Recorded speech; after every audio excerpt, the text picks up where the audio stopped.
Follow your gut, it's always right. Jump and the ground will come up to meet you. You have a passion for something, just start a business. These are the things that get said to people. And they feel exhilarating, right? They feel right. And the problem is that they often get said to young entrepreneurs or young would-be entrepreneurs. So I'm a seasoned entrepreneur. I've started and grown and sold 2 successful businesses. And I myself fell prey to these kinds of things that maybe you too have written in a proposal or told a young person or somebody else at some point. Here's my story. I love to play tennis, and I've been playing tennis my whole life. So one of the things I love to do is to shop for tennis clothes, and I'm always looking for just the right tennis dress.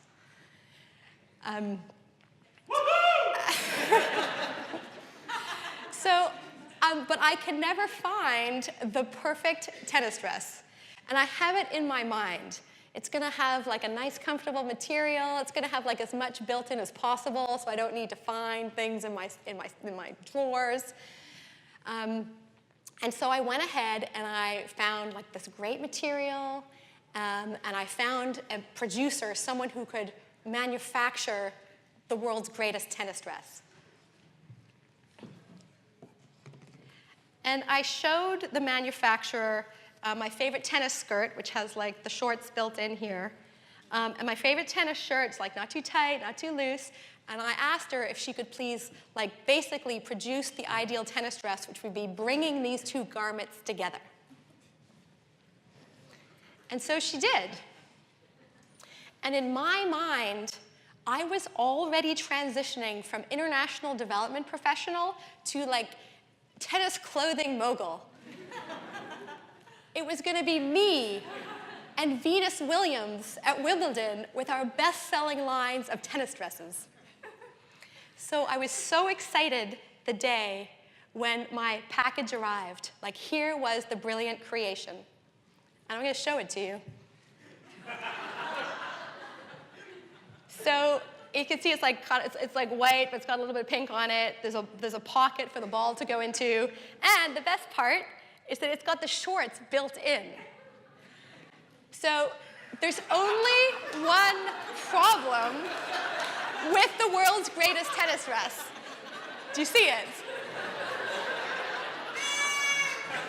Nobody can get into the world's greatest tennis dress because it's got the shorts right here, like at the bottom. And like, no woman really wants to be like climbing into her tennis dress like this, and you can't even get in. So what are the lessons here of the world's greatest tennis dress for us?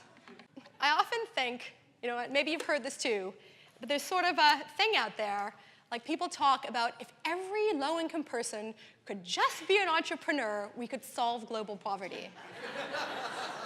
And the youth unemployment crisis, they can all just be entrepreneurs. But the reality is that passion does not translate into expertise, which does not translate into business success. And if we look back at my failures, I should have had mentors, advisors.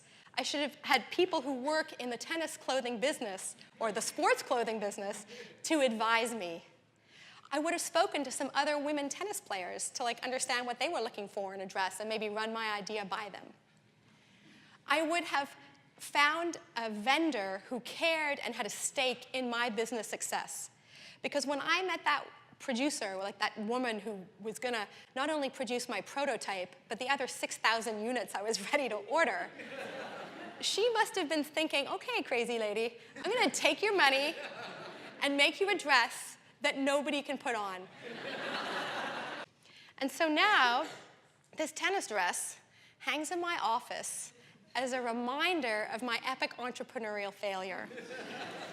And whenever I am writing a proposal, or I am thinking, kind of crafting with others about how we might design a program to support and grow entrepreneurs, particularly youth entrepreneurs, I'm remembering like all of these critical elements that these programs need